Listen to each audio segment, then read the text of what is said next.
నమస్తే. రాష్ట్ర వ్యాప్తంగా కూడా ఇరు పార్టీల మధ్య అంటే అటు అధికార పార్టీ ఇటు ప్రతిపక్షాల పార్టీ నేతల మధ్య మాటల యుద్ధం నెలకొంది. సో నిన్న కేబినెట్ భేటీలో కూడా అనేక అంశాలపైన ఆమోద ముద్ర వేసేటువంటి ప్రయత్నం చేసింది రాష్ట్ర ప్రభుత్వం. గ్రీన్ సిగ్నల్ ఇచ్చింది. సో టీఎస్ కాస్త టీజీగా మారడం కావచ్చు, లేకపోతే ఉద్యోగాలకు సంబంధించిన అంశం కావచ్చు, ఇక బడ్జెట్కు సంబంధించిన అంశాలు కూడా రేపు అసెంబ్లీలో ఇక పోటాపోటీన ఇరు అధికార ప్రతిపక్షాలు ఇక మాటల యుద్ధం కనబడబోతోంది. ఇప్పటికే శ్వేత పత్రాలు కూడా విడుదల చేస్తామంటూ అధికార పార్టీ సంబంధించిన నేతలు ముఖ్యమంత్రి గారు చెప్తా ఉన్నారు. సో ఇదిలా ఉంటే సోషల్ మీడియాలో ఒకరి మీద ఒకరు తిట్ల పురాణం మొదలుపెట్టారు. మాట్లాడదాం. కాంగ్రెస్ పార్టీ సీనియర్ నాయకులు కైలాస్ నేత గారు. సో ఎట్లా చూసుకోవచ్చు కైలాస్ నేత గారు, మేము తిట్లు మొదలు పెడితే ఇక తట్టుకోలేనంటూ కేటీఆర్ వ్యాఖ్యలు చేస్తా ఉన్నారు, ఏమనిపిస్తుంది? అంటే బూత్ కేంద్రానికి తర్వాత బూత్లో పిహెచ్డి చేసిందే వాళ్ళ అయ్యా. ఎందుకంటే తెలంగాణ ఉద్యమంలో కానీ ఆ తర్వాత రాష్ట్రం ఏర్పడిన తర్వాత కానీ ప్రతిపక్షాలను కానీ కవులను కానీ కళాకారులు కానీ సామాజిక న్యాయం కోసం పోరాడే మందకృష్ణ లాంటి వారు, గద్దర్ లాంటి వారు అనేక మంది బీసీలకు సంబంధించినటువంటి అవహేళన చేసి అపహాస్యం చేసి పైశాచిక ఆనందం పొందినటువంటి నికృష్టమైన పాలకుడే కేసీఆర్.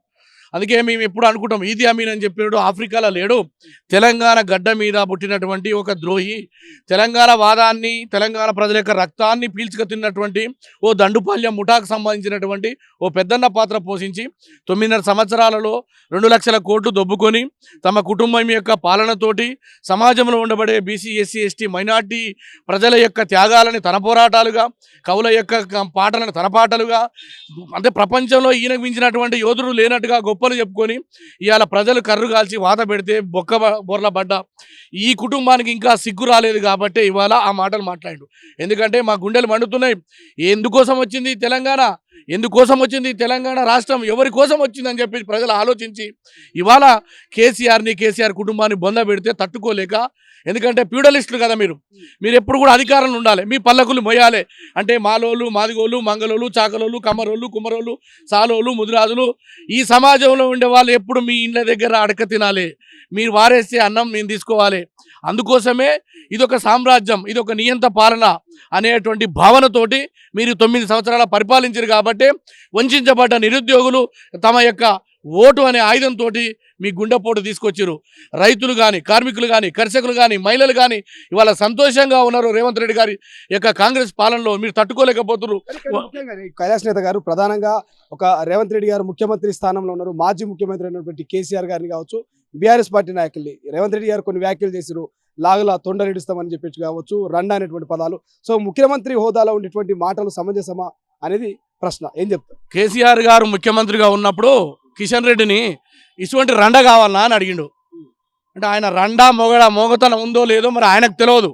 కానీ ఇవాళ మొగతనం లేక నకుపుసక రాజకీయాలు చేస్తున్న కేసీఆర్ని బరాబర్ అంటాం. ఎందుకంటే కృష్ణా జలాలని జగన్కు తాకట్టు పెట్టినటువంటి నీచుడు తెలంగాణ వాదాన్ని అమ్ముకొని అంగట్లో పార్లమెంటు సీట్ల కోసం ఆ రోజు ప్రజల్ని, అనేక మంది విద్యార్థులని ముసుకొల్పి వాళ్ళని బలిదానం తీసుకున్నటువంటి దొంగలు ఈ దండుపాల్యం ముఠ, నికృష్టులు, నీచులు, సిగ్గు లేదు, శరం లేదు, నీతి లేదు, జాతి లేదు వాళ్ళని ఈ తెలంగాణ ప్రజలకు నేర్పిందే నువ్వయ్యా. తెలంగాణ ప్రజలను సంస్కృతిని అపహాస్యం చేసే విధంగా బేగాలు, బేకార్గాలు, బేకూఫ్గాలు, పోటొంటిగాలు అని మాటలు నేర్పింది మీరు కదా. కాబట్టి మనం బాల్ని ఎంత వేగంగా కొడితే అంత వేగంగా వచ్చి మీకు తగులుతున్నాయి. కాబట్టి ఇవాళ మీరు స్టార్ట్ చేసి కాదు, బరాబర్ తిట్టుకుందాం. కానీ అంతిమంగా ప్రజలు ఇచ్చిన తీర్పుని ఇవాళ మీరు వడగొడుతున్నారు. ఎవనయ్యా జాగిరి బే, నీ అయ్యదా, ఈ తెలంగాణ ఎవరిదిరా, నీ తాత కట్టినాడరా అని ప్రజలు ఇవాళ కాంగ్రెస్ పార్టీకి పట్టం కట్టిరు. ఆ పట్టం కట్టినటువంటి 60 రోజుల్లోనే మీకు ఎందుకు ఈ సాహసానం? 2 సంవత్సరాలు అధికారంలోకి వచ్చిన 60 రోజుల్లోనే కాంగ్రెస్ పార్టీ కృష్ణా జలాలని అంతర్గతంగా అమ్ముకునే ప్రయత్నం, సంతకం చేసే ప్రయత్నం చేస్తుందంటూ కూడా వాళ్ళు చెప్తారు. వాస్తవం ఉందా ఇలా? మరి నేను ఏమంటున్నానంటే కృష్ణా జలాలు కానీ గోదావరి జలాలు కానీ తెలంగాణ ప్రజలకు ప్రాజెక్టులు కట్టించి ఈ కన్నీళ్లు తుడిచి తొండలు గుడ్లు పెట్టేటువంటి నల్లరేగళ్లలో మాగాని సిరులుగా పండించినటువంటి ఈ తెలంగాణలో నాగార్జున సాగర్, శ్రీశైలం, కల్వకుర్తి, నెట్టంపాడు, కోయిల్ సాగరు, పోచంపాడు, శ్రీరామ్ సాగరు, కాకతీయ కెనాలు, హైదరాబాద్కు మొదటి దశ, రెండో దశ కృష్ణా జలాలు తీసుకొచ్చి, గోదావరి జలాలు మొదటి దశ తీసుకొచ్చి హైదరాబాద్ ఎయిర్పోర్ట్ చేసి, ఔటర్ రింగ్ రోడ్డు కట్టి, పివి ఎక్స్ప్రెస్ కట్టి, తెలంగాణ ప్రజలకు ఫీజు రియంబర్స్మెంట్ ఇచ్చి, ఆరోగ్యశ్రీ ఇచ్చి, ఇండ్లు ఇచ్చి, భూములు ఇచ్చి అనేక మందిని ఆదుకున్న చరిత్ర కాంగ్రెస్ పార్టీది. కానీ 10 సంవత్సరాలలో 7.5 లక్షల కోట్ల అప్పు చేసి మీ కుటుంబం టొంగుటూయల్లో ఊగింది. నీ బిడ్డ బంగారు పట్టు చీర కట్టింది, కానీ పేదోనికి మాత్రం 100 రూపాయల చీర ఇచ్చినవే. ఇది కాదా తెలంగాణ వివక్షత? 40 లక్షల మంది నిరుద్యోగుల యొక్క పేపర్లను నమ్ముకొని పైశాచిక ఆనందం పోయినావు. దుర్మార్గుడా కేటీఆర్, నువ్వు అపహాస్యం చేసినావు కదా. ఒక అమ్మాయి చచ్చిపోతే మరి నీకు నీ చెల్లుంది కదా భయ్, మరి దాని గురించి ఒకసారి ఆలోచన చేయవా? నీ కుటుంబ పాలనతోటి హరీష్ రావు, సంతోష్ రావు, కేటీ రామారావు, ఎర్రబెల్లి దయాకర్ రావు, కేసీఆర్ రావు వీళ్ళందరూ ఉంటే ఏమి రావు కాబట్టి నేను బొందబెట్టిరు. కాబట్టి తెలంగాణ ప్రజల యొక్క ఉసురు దాకి రేపు రాబోయే రోజులు 6 నెలల తర్వాత నీ పార్టీ బొంద పెడతాం. తెలంగాణ ప్రజలనే సిద్ధమవుతురు. రేపు పార్లమెంట్ ఎన్నికలు 4 సీట్లు వస్తే మళ్ళీ నరేంద్ర మోడీకి అమ్ముకోవాలన్న అటువంటి ఆలోచన తప్ప. అందుకోసమే అసలు రెచ్చగొట్టింది కేటీఆర్, అసలు మాట్లాడింది నువ్వు. అరే భూత పురాణం పోటీ పెట్టుకుందా బా ఆర్ట్స్ కాలేజ్ కాడ. కానీ ప్రధానంగా ప్రజలే 100 రోజుల తర్వాత కాంగ్రెస్ పార్టీని బొంద పెడతారు, ప్రజలు వెయిట్ చేస్తారు, గమనిస్తారు అంటున్నారు కదా, వాస్తవం లేదంటారా ఇందులో? అరే సింత సచ్చిన పులుపు సహోదర భయ్, కాంగ్రెస్ పార్టీకి ఉన్న గొప్పతనం ఇవాళ ఏమంటారు నీటి బుడగల నుంచి బయటకు వచ్చినట్టుగా ఈ తెలంగాణ సమాజాన్ని ముద్దాడి తెలంగాణ యొక్క కోరికను తీర్చిన పార్టీ మా పార్టీ. 10 సంవత్సరాలు ప్రతిపక్షంగా ఉన్నా ఏ రోజు కూడా నేను వ్యక్తిగతంగా తిట్టలే. నీ పరిపాలనలో లోపాలు అడిగినాం, ఉద్యోగాలు అడిగినాం, నీళ్లు అడిగినాం, తెలంగాణ ఆత్మగౌరవం అడిగినాం. కవులకు జరుగుతున్నటువంటి అన్యాయం, ఒక మాదిగా సామాజిక వర్గ బిడ్డ 80 లక్షల ప్రాతినిధ్యం వహిస్తున్నటువంటి అందశ్రీ బిడ్డ ఒక పాట రాస్తే జయ జయ హే తెలంగాణ అనే పాటని నువ్వు మడిసి మూలకు పెడితే తీసుకొచ్చిన రేవంత్ రెడ్డి మాదిగ జాతి కాదురా, ఇది నా తెలంగాణ జాతి పాట అని ఇలా తీసుకొచ్చిండు. టీఎస్ అనేది ఏంటిదా? టీఆర్ఎస్ పార్టీకి ప్రతిరూపంగా చూసుకోవాలని నీ ఆలోచన. అందుకోసమే ఇది తెలంగాణ అంటే ఈ మాగాణంలో, ఈ గడ్డలో, ఈ గాలిలో, ఈ ఊపిరిలో, ఈ పంచభూతాల్లో తెలంగాణ ఉండాలని రేవంత్ రెడ్డి గారు అందుకే టీజీ పెట్టిండు. అందుకే నీకు భయం అవుతుంది. ఒక మందకృష్ణ జైల్లో పెట్టినావు, ఒక గద్దరన్న పేరు మీద అవార్డు ఇస్తాను. ఆ గద్దర్ని నువ్వు అలా రానియకుండా ఆ రోజు ప్రగతి భవన్ ముందు ఏం చేసినవో ఈ తెలంగాణ సమాజం చూసింది అని చెప్పేసి నేను అడుగుతాను. ఇవాళ నా బాధతో మాట్లాడుతున్నా.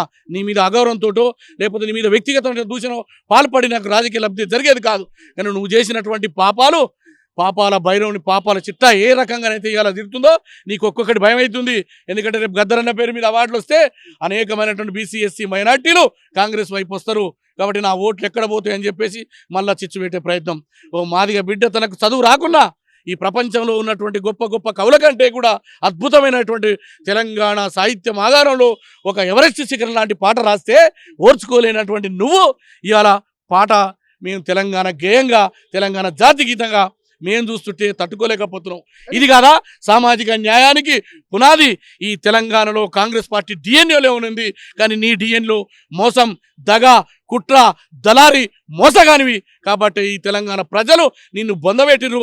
పార్లమెంట్ ఎన్నికల తర్వాత నీ కొడుకో చిప్ప, నీకో చిప్ప, నీ బిడ్డకో చిప్ప, నీ అల్లునికో చిప్ప, నీ చుట్టాలకో చిప్ప, ఇంటింటికో చిప్ప మేమందరం రెడీ చేసి పెట్టాం. నిన్ను తెలంగాణ నుంచి పొలిమేర దాకా తరగడానికి సిద్ధంగా ఉన్నాం. ఏం చెప్తారు? బడ్జెట్ సమావేశాలని, ప్రధానంగా బడ్జెట్ సమావేశంలో కేసీఆర్ ఒకవేళ అసెంబ్లీ సమావేశాలకు హాజరైతే బడ్జెట్ సమావేశాలకు సో ఎట్లా ఉండబోతుందంటే ఏం చెప్తారు? ఒకటేనండి, 9.5 సంవత్సరాలు ఆయన ఎలగబెట్టిన ఘనకార్యాలు మొత్తం వినవలసి వస్తుంది. ఆయన కట్టినటువంటి ఆయన మానసిక పత్రికనో నాకు తెలియదు. అది ఏది కాళేశ్వరం, అది పగులు బాసినాయి. కేసీఆర్ పిర్రల మీద కడితే రేపు సిమెంట్ తీసుకొని పోయి ఆయన ఉయ్యాలి, ఏమవుతుందో చూపిస్తాము.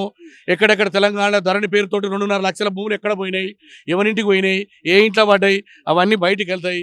కాళేశ్వరంలో కుంభకోణం అనే విధంగా ఇంటర్మీడియట్ అనేక మంది బిడ్డలు చచ్చిపోయారు, అది కూడా బయటపడుతుంది. తెలంగాణ పౌర సరఫరాల్లో ఇప్పటికే మా యొక్క ఉత్తమ్ కుమార్ రెడ్డి గారు విజిలెన్స్ కమిటీ విచారణ జరుగుతూ ఉంది. నీ మంది మాగదులు, నీ పల్లకిలు మూసిన వాళ్ళకు ఏ రకంగా నువ్వు మొత్తం దోచిపెట్టినో ఇవన్నీ బయటకు వస్తున్నాయి. కాబట్టి మీ పాపాల చిట్టా పగులుతుంది. కాబట్టే భయంతో ఈ యొక్క ముఖ్యమంత్రి గారి మీద, కాంగ్రెస్ పార్టీ మీద అవాకులు చవాకులు చేరుతూ ఉన్నాయి. కాబట్టి తెలంగాణ ప్రజలు ఎడ్డోళ్ళు కాదు, గుడ్డోళ్ళు కాదు, సమాజం చాలా చైతన్యవంతమైంది. ఇప్పుడు మొన్నటి నుంచి కూడా కేటీఆర్ కూడా గతంలో కొన్ని వ్యాఖ్యలు చేసిండు, పులి బయటికి వస్తుంది అన్నటువంటి వ్యాఖ్యలు చేసిండు. సో ఆ పులి అసెంబ్లీలో అడుగు పెడితే సో ఎట్లా ఉండబోతుంది? ఆ పులి అంటే మాజీ ముఖ్యమంత్రికి, ఇప్పుడున్నటువంటి ముఖ్యమంత్రి గారికి ఎట్లా ఉండబోతుంది? తట్టుకోగలుగుతారా? నేను ఏమంటున్నానంటే, పులి అడవులు ఉంటుంది, మరి బజార్లోకి వస్తే జనం అంతా కొట్టి చంపుతారు. ఎందుకంటే ఈ జనాలని అదైతే ఒక్కోది, అది మాంసాహారి కదా. ఆ మాంసాహారి మరి ఇప్పుడు ఏడ తెచ్చి పెడుతూ మాంసం మాకే దిక్కులేదుగా తెలంగాణ మొత్తం బడ్జెట్ మొత్తం. కాబట్టి దాన్ని బోన్లు వేసి బంధిస్తాము. ఆయన పులి అనుకుంటుంది కానీ పులి కాదు, ఏం కాదు, బొక్క బొర్ర పడి పిల్లి అయిండు. రాబోయే రోజుల్లో తెలంగాణలో జంతువులకు అవకాశం లేదు, మానవులకు గద్దరన్న లాంటి గొప్ప గొప్ప యోధులకు, ఆ తర్వాత అందశ్రీ లాంటి గొప్ప యోధులకు, తెలంగాణ సమాజంలో ఉండబడేటువంటి కోదండరాం లాంటి నిలువెత్తు శిఖరానికి అవకాశాలు ఇచ్చింది మా పార్టీ.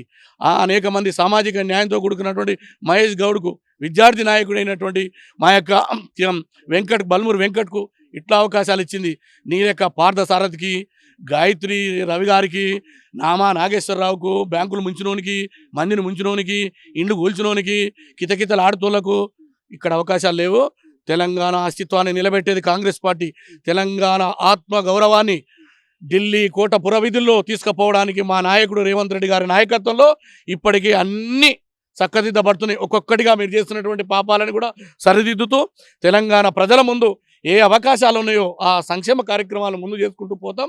అందుకోసమే ఇవాళ అసహనంతో ఇప్పుడు నేను మాట్లాడుతున్నా బ్రదర్, ఒకటే తొలి వెలుగు ద్వారా తెలంగాణలో ఉన్న సమాజానికి విజ్ఞప్తి చేస్తున్నా. బూతులు అని మాట్లాడుతున్నారు. అన్ని రోజు నపుంసకుడు అనే మాట కూడా మీరే మాట్లాడారు కేటీఆర్ గారు. కాంగ్రెస్ పార్టీ నపుంస రాజకీయాలు నాయకుడు అని చెప్పినారు. నపుంసకుడు అంటే ఎట్లా, నీకు ఎట్లెక్కరా భయ్ కాంగ్రెస్లో మొగతనం ఉందా లేదా అని. ఇది మొగతనం, రేవంత్ రెడ్డికి ఉన్న మొగతనం ఇప్పుడు అర్థమైందా? నువ్వు ఎవరైతే తెలంగాణలో అస్తిత్వం కోసం పోరాటం చేసినటువంటి యోధుల్ని పక్కా పెడితే ఇలా తీసుకొచ్చి తెలంగాణ సమాజాన్ని పాలించేటువంటి అవకాశాలు కల్పిస్తుండ్రు. ఇది మగతనం అంటే. నపుంస రాజకీయాలు, లుచ్చా రాజకీయాలు, లఫుట్ రాజకీయాలు చేసేదే టీఆర్ఎస్ పార్టీ, బీఆర్ఎస్ పార్టీ. బీసీల మీద, బడుగు బలహీన వర్గాల మీద కాంగ్రెస్ పార్టీకి నిజంగా ప్రేమ ఉంటే ఎందుకు పూలే విగ్రహం పెట్టట్లేదు అనేది కవిత గారు అడుగుతున్నటువంటి ప్రశ్న. ఏం సమాధానం చెప్తాను? అంటే గాడిద పండు తోయినావా? 9.5 ఏళ్ళు నీ అయ్య పాలకుడు, నీ అయ్య 9.5 సంవత్సరాలు పరిపాలించి అనేక మంది మొదటి క్యాబినెట్లో అసలు మహిళలకు అవకాశం ఇలే. కవిత నీకు ఆనాడు అడిగినవా? రెండో క్యాబినెట్లో SC/B కేటగిరీకి సంబంధించినటువంటి ఒక్క రాజు కూడా ఇలే. ఆ రోజు అడిగినవా? 9.5 ఏళ్ళు గాడిద పండు తోయినవా, గడ్డి బీకినవా? నీతి నిజాయితీ ఉందా నీకు? ఇవాళ అడుగుతున్నా. ఏం తెలంగాణ సమాజం ఏంటి, ఏం కళ్ళు మూసుకొని ఉండరు అనుకుంటున్నావా? ఏం పూలే విగ్రహం పెట్టంటే ఆ భవన్ పేరు ఏం పేరు పెట్టినావు?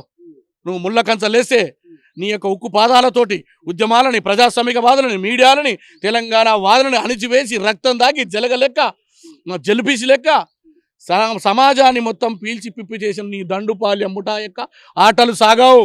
ఇక నుంచి వేట, ఆ వేటని ముందు కొనసాగిస్తాడు రేవంత్ రెడ్డి గారు. రేవంత్ రెడ్డి గారు మీకు చూస్తే తన పల్స కనపడుతుండొచ్చు, ఆటం బాంబు లెక్క వేల్తాడు. రాబోయే రోజుల్లో ఆ బాంబులతోటి నువ్వు కట్టుకున్నటువంటి సౌధవం, నీ తెలంగాణ భవను పటా పంచలుగా అయి తెలంగాణ ప్రజలు ప్రజాస్వామ్యం వైపు ముందుకు పోతున్నారు. కైలాస్ నేత గారిని ఒక సూటి ప్రశ్న అడుగుతా. గొంతు చిచ్చుకొని మరి మీ నేత మీద ఒక వాక్యం చేస్తే దానికి మీరు గట్టిగా ఘాట్ కౌంటర్ ఇస్తా ఉన్నారు. మీ పార్టీ మీద కావచ్చు, మీ నేత మీద మాట్లాడినప్పుడు. సో నిజంగా కైలాస్ నేత లాంటి నాయకులకు, కార్యకర్తలకు కాంగ్రెస్ పార్టీలో విలువ ఉన్నదా? ఒకవేళ విలువ ఉంటే ఎందుకు మన అసెంబ్లీ ఎన్నికల సమయంలో ఎందుకు టికెట్లు ఇవ్వలేకపోయారు? 2 నెలలైనా ప్రభుత్వం ఏర్పడిన ఎందుకు అవకాశాలు కల్పించట్లేదు ఏం చెప్తారు? బ్రదర్, నేను ఒక మాట చెప్తా ఉన్నా. రాజకీయ అవకాశ పదవులు ఉన్నా లేకున్నా ముందు నుంచి నేను పనిచేస్తా. కాంగ్రెస్ పార్టీ ఎజెండాని ముందుకు తీసుకుపోతా.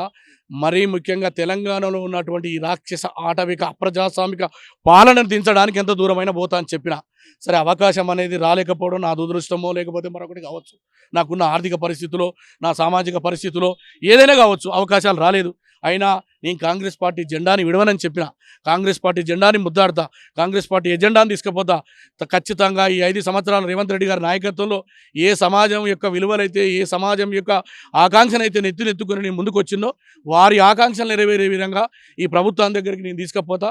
తప్పకుండా వారి నాయకత్వంలో సామాజిక న్యాయం, నిరుద్యోగుల ఆకాంక్షలు, రైతులు, బడుగులు, బలహీన వర్గాలు, మరీ ముఖ్యంగా 60% ఉన్న బీసీలకు న్యాయం జరుగుతుందనే భావనతోటే ఉన్న అవకాశాలు ముందు ఇస్తారనేటువంటి భావనతో ఉన్న మరొక మాట మనవి చేస్తున్న తొలి వెలుగుతోటి అవకాశాలు ఇచ్చినా రాకున్నా నా వ్యక్తిత్వం కానీ నేను కానీ సంపుకొని దిగజారి రాజకీయాల్లో వీని కాళ్ళు పట్టుకొని వాని కాళ్ళు పట్టుకొని ఆన్ దగ్గర తిరిగి వీని దగ్గర తిరిగి నా వల్ల కాదు, నేను చేయలేను అటువంటి రాజకీయాలు.